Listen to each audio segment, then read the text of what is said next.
జగన్మోహన్ రెడ్డి అనే వ్యక్తి ముఖ్యమంత్రిగా ఉన్నప్పుడు కూడా జనాన్ని గెలిచింది లేదండి. జనం సమస్యలు విన్నది లేదు.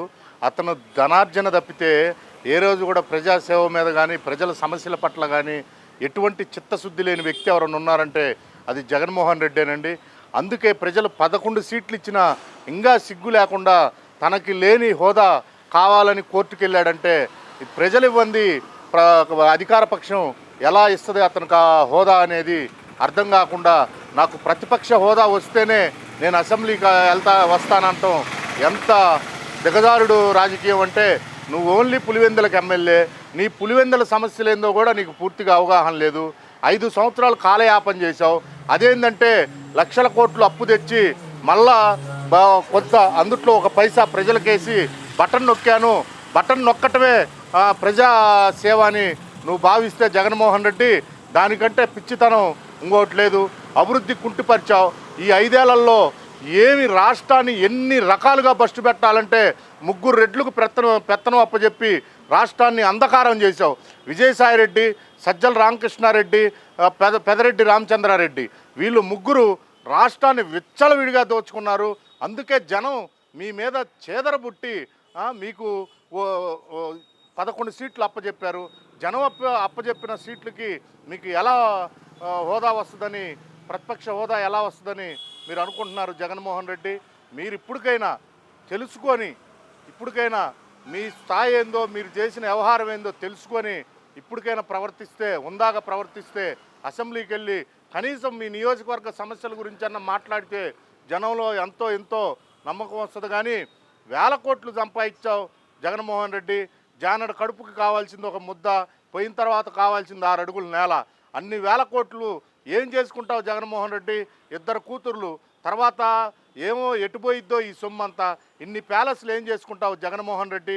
పేదోడి కడుపు కొట్టావు.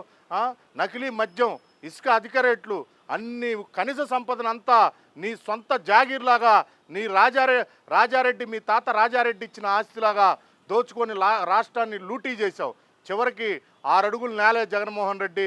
అది గుర్తుపెట్టుకో. ఎవరైనా, నువ్వైనా నేనైనా, ఎవరైనా పోతే మిగిలేది 6 అడుగుల నేలే. ఇన్ని ప్యాలెస్లు ఏం చేసుకుంటావు? ఇంత ప్రజాధనాన్ని నీ పబ్లిసిటీ పిచ్చి కోసం 100 కోట్లు రాళ్ల మీద కూడా బొమ్మలు వేసుకునే పరిస్థితి, సర్వే రాళ్ల మీద కూడా బొమ్మలు వేసుకునే పరిస్థితి దిగజారావంటే జగన్మోహన్ రెడ్డి. నిన్న మొన్న కూడా మీడియా సమావేశం 11 సీట్లు ఇచ్చి జనం చెప్పుతో కొట్టినా ఇంకా సిగ్గు రాకుండా నిన్న మొన్న మీడియాలో గౌరవ ముఖ్యమంత్రి గారిని వయసు కన్నా విలువీయకుండా ఏకవచనంగా చంద్రబాబు అని మాట్లాడుతున్నావు. ఎంత రాంగ్ వర్షన్ అంటే, నువ్వు ఆకాశం వైపు చూసి ఆకాశం మీద రాయి విసిరితే రాయే కిందకు వస్తుంది, పువ్వు విసిరితే పువ్వే కిందకు వస్తుంది. నువ్వు గౌరవం లేకుండా మాట్లాడతా నీ మంత్రులు, నీ ఎమ్మెల్యేలు అదే గౌరవం లేకుండా మాట్లాడటం వల్ల ఇవాళ నీకు గౌరవం లేకుండా పోయింది. ముఖ్యమంత్రి స్థాయిని దిగజార్చినోడివి నువ్వు. ఇంతకుముందు ఎంతోమంది ముఖ్యమంత్రులు చేశారు, అందరూ చాలా ఉందాగా ప్రవర్తించారు. నీలాగా ఇలా ఇచ్చలవిడిగా మాట్లాడి నీ గౌరవం కూడా తగ్గించుకున్నావు జగన్మోహన్ రెడ్డి. ఇవాళ నీకు గౌరవం లేకుండా ఉందంటే, ఇవాళ ప్రతి ఒక్కళ్ళు నిన్ను తిడుతున్నారంటే అది నువ్వు చేసిన ప్రవర్తనే. ఈ 5 ఏళ్ళు ప్రతిపక్షాల పక్కన నువ్వు చేసిన ప్రవర్తనే జగన్మోహన్ రెడ్డి. ఏమండి, అతను ఇప్పుడు ఎమ్మెల్యేకి రాజీనామా చేసినా ఒరిగేది ఏమి లేదండి రాష్ట్రానికి. అతనుగా ఏమీ పని చేతగాని దద్దమ్మండి. ఏ పని చేయలేడు జగన్మోహన్ రెడ్డి. ఏదో తండ్రి పేరు అడ్డం పెట్టుకొని, బాబాయ్ శవాన్ని అడ్డం పెట్టుకొని, తండ్రి శవాన్ని అడ్డం పెట్టుకొని పార్టీ పెట్టాడు. బాబాయ్ శవాన్ని అడ్డం పెట్టుకొని అధికారంలోకి వచ్చాడు. ఈ 5 ఏళ్లలో అర్థమైపోయింది జగన్మోహన్ రెడ్డి అనే వ్యక్తి ఏదైనా సరే ముఖ్యమంత్రి పదవికి అనర్హుడని జనానికి అర్థమయ్యే 11 సీట్లు ఇచ్చారు. కనీసం పులివెందుల ఎమ్మెల్యేగా అన్న సక్సెస్ఫుల్ అవు జగన్మోహన్ రెడ్డి. అసెంబ్లీకి రా, మాట్లాడు, కొట్లాడు. ఏదైనా నీకు నిధులు రావాలంటే మాట్లాడి తీసుకెళ్ళి మీ నియోజకవర్గాన్ని అభివృద్ధి చేసుకో. కానీ ఊరికే ఎమ్మెల్యేగా కూడా షర్మిల గారు కూడా అన్నది కరెక్టేనండి. అసెంబ్లీకి పోని వ్యక్తికి, ప్రజా సమస్యలు బట్టని వ్యక్తికి, మాట్లాడితే ప్యాలెస్కి పోయి పడుకునే వ్యక్తికి ఎమ్మెల్యే పదవి ఎందుకండి? వేస్ట్ తప్పితే. అలాగే ఏదైతే ఆయన నిన్న విమర్శిస్తున్నాడు, ఏదైతే పథకాలు ఇవ్వలేదు, ఇంకా మోసం చేసి ఓట్లు వేయించుకున్నాడో మోసం చేస్తున్నాడు జనాలని చెప్పాను. నిజంగానే మోసం చేస్తున్నారా? ఏమండి, ఆయన ఉండగా 7 నెలలు 8 నెలల తర్వాత కానీ సంక్షేమ పథకాలు అమలు చేయలేదు. టీడీపీ వచ్చినది ఎమ్మంటే అమలు చేసినా కూడా ఇంకా అమలు చేయలేదని ఎలా చెప్తాడు ఆయన? ఏమండి, చంద్రబాబు నాయుడు గారి మీద నిందేస్తున్నాడంటే ఆకాశం వైపు చూసి ఉమ్మేయటమేనండి. తిరిగి వాళ్ళ మొహానే పడుద్ది. అతను అన్న మాట ప్రకారం ఫస్ట్ నెలలోనే గత 3 నెలలకు సంబంధించిన 3,000 అతను పెంచుతానన్న 4,000. జగన్మోహన్ రెడ్డి నువ్వు అధికారంలోకి రాగానే 2019లో ఏమని చెప్పావు? అధికారం కోసం 3,000 చేస్తాను ఇమీడియట్గా అన్నావు. తర్వాత పెంచుతూ పోతానన్నావు. నువ్వు మోసగాడివి. అన్ని పథకాలని అమ్మఒడి 15 అన్నావు, దాంట్లో కూడా మళ్ళా రిటర్న్ అని కొంత అమౌంట్ లాక్కున్నావు. ఏ పథకమైనా సరే నువ్వు సక్రమంగా చేసింది ఏముంది? ఉద్యోగస్తులను మోసం చేశావు. నిరుద్యోగస్తులకు ప్రతి సంవత్సరం జాబ్ క్యాలెండర్ అన్నావు జనవరికి, అది లేదు. నువ్వు చేసిన ఎన్ని అబద్ధాలు చెప్పాలో అన్ని అబద్ధాలు చెప్పి నువ్వు చేయకుండా చంద్రబాబు నాయుడు గారి మీద అంటాం చాలా దుర్మార్గం అండి. ఇలా గవర్నమెంట్ వచ్చి కూడా 2 నెలలు కూడా కావట్లేదు, అప్పుడే ఒక్కొక్కటి చేసుకుంటా వస్తున్నారు. రేపు అమ్మఒడికి కూడా తల్లికి వందనం కూడా ఎంతమంది పిల్లలు ఉంటే అంతమందికి దాన్ని వర్కౌట్ చేస్తున్నారండి. కంపల్సరీ చంద్రబాబు నాయుడు గారు ఏదైతే చెప్పారో అది చేసి చూపిస్తాడండి. గతంలో కూడా అలానే చేశారు. ఏపీ అంటే అమరావతి, పోలవరం, ఆ 2 కూడా కంపల్సరీ పూర్తి చేస్తారండి. ఇవాళ కేంద్రంలో కూడా మనకు ఫుల్ సపోర్టు, మన ఎన్డీఏ కూటమి గవర్నమెంట్ రావటం మనకు చాలా ప్లస్ పాయింట్ అండి. వచ్చిన నెల రోజుల్లోనే 15,000 కోట్లు తెచ్చిన దానికి కూడా ఏడుపు. ఏ మంచి చేయాలన్నా ఏడుపండి. పేదవాడికి 5 రూపాయలకు అన్నం పెడుతుంటే ఓర్చుకోలేక అన్నా క్యాంటీన్లు తీసేసిన ఎదవండి ఈ జగన్మోహన్ రెడ్డి. ఇతను మాట్లాడే మాటల్ని మనం పరిగణలోకి తీసుకోవాల్సిన అవసరం లేదు. ఎంతప్పటికీ ఈ నీలి మీడియా బురద చల్లటం తప్పితే వీళ్ళు ఏ ఒక్కటి కూడా 100 హామీల దాకా ఇచ్చి తప్పిన జగన్మోహన్ రెడ్డి మైనార్టీలకు రావాల్సిన షాదీ ముబారక్ కానీ, రంజాన్ తోఫా కానీ ఇవన్నీ తీసేసి, విదేశీ విద్య కానీ ఇవన్నీ తీసేసి వాళ్ళకు అన్యాయం చేశాడండి.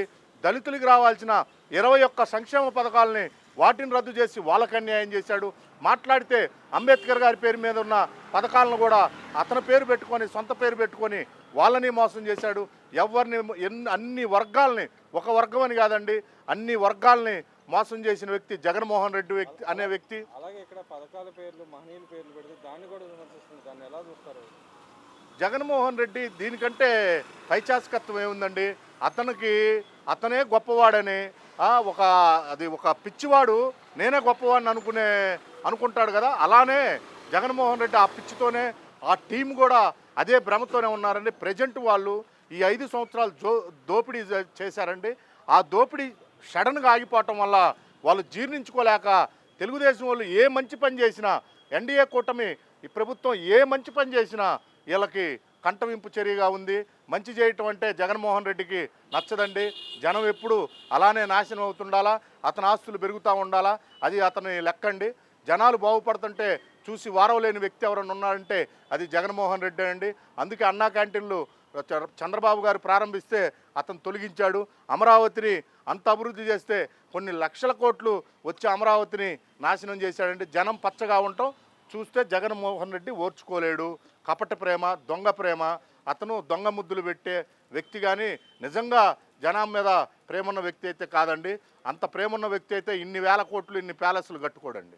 అలాగే ఏదైతే చంద్రబాబు నాయుడు గారు కొత్తగా ఇళ్ల పథకం ఒకటి తీసుకురాబోతున్నారు, దానికి సంబంధించి 4 లక్షల రూపాయలు ఇచ్చేట్టు డబ్బులు ఇవ్వడానికి రెడీ అయ్యారు. దాన్ని ఎలా చూస్తారు? చాలా మంచి పరిణామం అండి. ఎందుకంటే ఇవాళ పేద ప్రజలకి ఎవరికైనా సరే సొంతింటి కళ అనేది చాలా ఎవరికైనా అవసరమేనండి. చంద్రబాబు నాయుడు గారు ఏ పని చేసినా అట్టడుగు వర్గాలు వాళ్ళు పైకి రావాలనే ఆలోచనతో చేస్తాడండి. ఇది చాలా మంచి పరిణామం అండి. అలాగే ఏదైతే మాజీ మంత్రులు బొత్స కానీ, అటుపక్క పెద్దిరెడ్డి రామచంద్రరెడ్డి మీద వచ్చిన అవినీతి ఆరోపణలు కానీ, కబ్జాలు కానీ అడిగితే మేమేం చేయలేదు, మాకేం సంబంధం లేదన్నారు. కానీ వాళ్ళు ఏదైతే కబ్జా చేసి దానికి సంబంధించిన ఏదైతే అంశాలు ఉన్నాయో ఇవి ఒక్కొక్కటి బయటకు వస్తుంది. దాన్ని ఎలా చూస్తారు?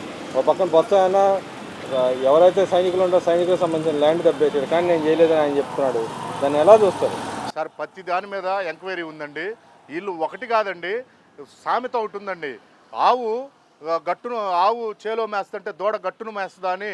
అధినాయకుడే పెద్ద కరప్టెడ్ అయినప్పుడు ఆయన మంత్రులు కానీ, ఆయన అధినాయులు కానీ ఆయన 10 లక్షల కోట్లు తీసుకుంటే వీళ్ళు 5 లక్షల కోట్లు. ఎక్కడ అవినీతికి ఎక్కడ తగ్గకుండా అందరూ ఎవరికి వాళ్ళండి. పెద్దిరెడ్డి రామచంద్రారెడ్డి కానీ, వైవి సుబ్బారెడ్డి కానీ, ప్రతి ఒక్కళ్ళండి ఎక్కడ దొరికితే అక్కడ. పెద్దిరెడ్డి రామచంద్రారెడ్డి ప్లస్ సజ్జల రామకృష్ణారెడ్డి, వీళ్ళందరూ బొత్స సత్యనారాయణ ఇట్లాంటి వాళ్ళు అందరూ కూడా రాష్ట్రాన్ని ఎన్ని రకాలుగా లూటీ చేయాలో, రోజాతో సహా ఎన్ని రకాలుగా లూటీ చేయాలో అన్ని రకాలుగా లూటీ చేశారండి. ప్రతి దాని మీద ఎంక్వైరీ జరుగుద్ది. వీళ్ళు కొట్టేసిన దేవాదాయ భూములు కానీ, అసైన్డ్ భూములు కానీ, ఏయైనా సరే గవర్నమెంట్